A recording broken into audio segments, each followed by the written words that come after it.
So a lot of you have been asking me how to make soft-boiled eggs, and tonight I'm gonna show you. First of all, there's two types of people: the one that keeps their eggs on their countertop and the ones that keep them in the fridge. I happen to be the one that keeps them on the countertop. In other words, it depends whether your egg is at room temperature or in the fridge. I happen to have both of them, so we're gonna cook them separately. I'm gonna begin by boiling some water, and the eggs that are room temperature, those are gonna get cooked for 5 minutes. And if your eggs were in the fridge, those are gonna get cooked for 6 minutes. No second longer, no millisecond, exactly 6 minutes. So set your alarm. At this point, you're gonna grab a bowl, fill it up with ice and water, and then as soon as that timer hits your 5-minute mark or your 6-minute mark, depending where you had your eggs, you're gonna remove those eggs immediately and put them into the ice bath. I usually leave them in there until the eggs are warm to touch, and then I carefully peel them because remember, these are super soft and they're always gonna come out perfect. And there you have it, guys. Simple and delicious. Hope you like this recipe. Bye.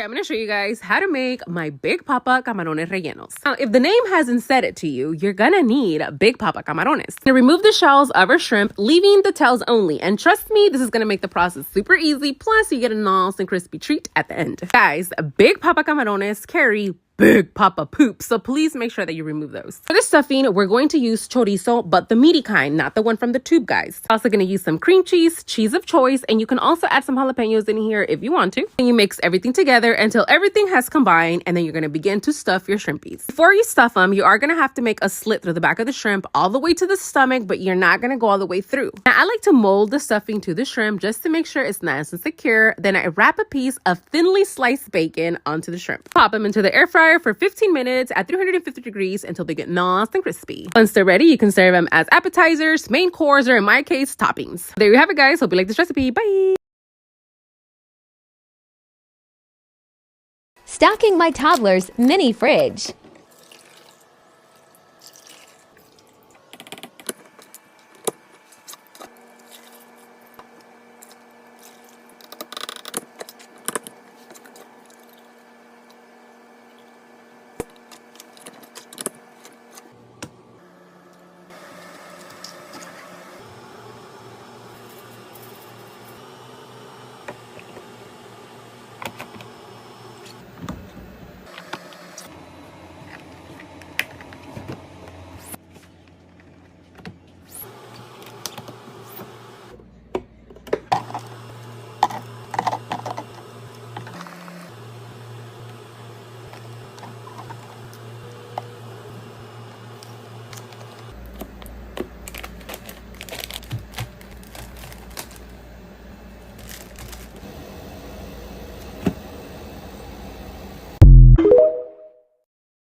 Let's pack today's lunchbox for my friends and followers. Some of you guys know that I have a tri-tip problem going on right now in my freezer. I did let them know we do have tri-tip on the menu again. I said as long as I didn't overcook it and theirs was still punching and kicking, eating grass if possible, that they didn't care. So I seasoned it up, added some butter, and then I put it in my sous vide for an hour and 45 minutes. Meanwhile, I'm gonna slice up some mini garlics because we are gonna make a sauce with that. I'm gonna sear the tri-tip on both sides, add some butter, the little mini garlic chips, and then when the tri-tip was ready, I'm gonna remove it, let that rest for like about 10 minutes. The sauce, we're gonna use the same pan where we seared our tri-tip, and we're also gonna use that same butter. We're gonna add a little bit of agave nectar or some honey, add some Dijon mustard. I use the truffle kind, a little bit of beef broth, and then I gave everything a quick little mix. Go along with the tri-tip, I'm also gonna make them some rainbow carrots, and all I did to them was season them up, added some garlic and butter, and then I just cooked them on my comal. Now, I already know some of you guys are gonna think this is either too raw or it's overcooked. To each their own. Sorry, cannot please everyone. Now it's finally time to assemble our box. We're gonna make a nice little bed of some creamy, cheesy mashed potatoes, and we're gonna add our tri-tip on top, our carrots, and then we're gonna drizzle our sauce that we made. Last but not least, we're gonna add their daily greens in form of green onions. For their drink, they had the option between a soda or a pineapple strawberry agua fresca. And that is it, guys. I'm just gonna hurry my ass up, get everything ready for them, including their drink, so they can come and pick up during lunchtime. Bye!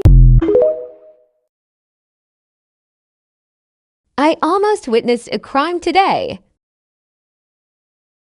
The disrespect. Absurdly not Queenie.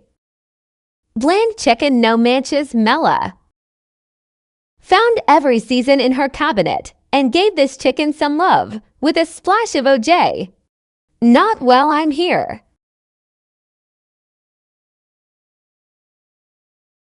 Mix and marinate the apparatus 10 minutes. Ready, pal Esador.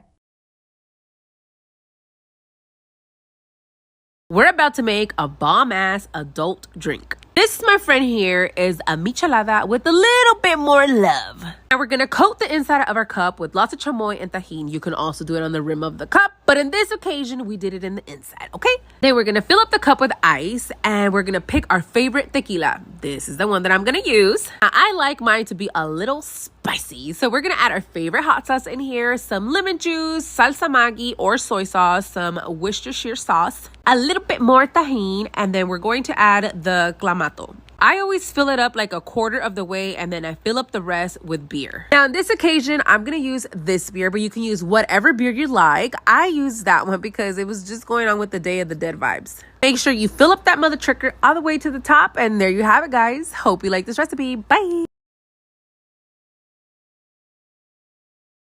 All right, guys, so it's pomegranate season, and some of you guys love pomegranates but don't know how to open them, which sucks because pomegranates is probably the best fruit out there. But that ends today because I'm gonna show you how to open them. So right here, we got a big pop of pomegranate, as you can tell. We're gonna make slits in between each membrane, or basically every little white line you see there, you're gonna make a slit. But the slits are not gonna go all the way through, okay? Because we're gonna flare this mother trucker open, remove the middle part, and expose all of these deliciousness freaking seeds. Now you're gonna get yourself a big ass bowl and a wooden spoon. You're gonna smack the shit out of your pomegranate. And just like that, in about 30 seconds, you have all of the seeds in the bowl. Oh my gosh, but what about the white stuff? Add some water to your bowl and those things will just float up. Take them out and you enjoy yourself your pomegranate.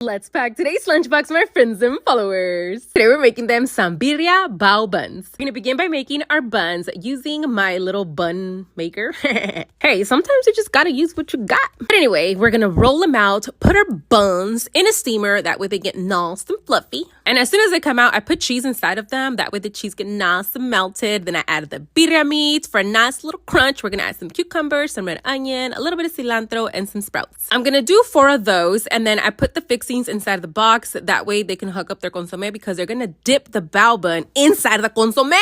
Yes, I am not done. I'm also gonna make them some birria dumplings that I crisp up with the birria fat. For the dumpling dipping sauce, I used the birria broth, and then I also put a little bit of lime juice, some chili oil, green onion, cilantro, and then a little bit of sesame seeds. So I do 3 of those and then 1 soup dumpling, because have you ever heard the term, es probete no es artete? Well, this is the perfect time for me to use that term. For their drink, no one got an option. Everybody got a soda. But there you have it, guys. Now I'm gonna get everything ready for them so they can come pick up their lunch. And bye!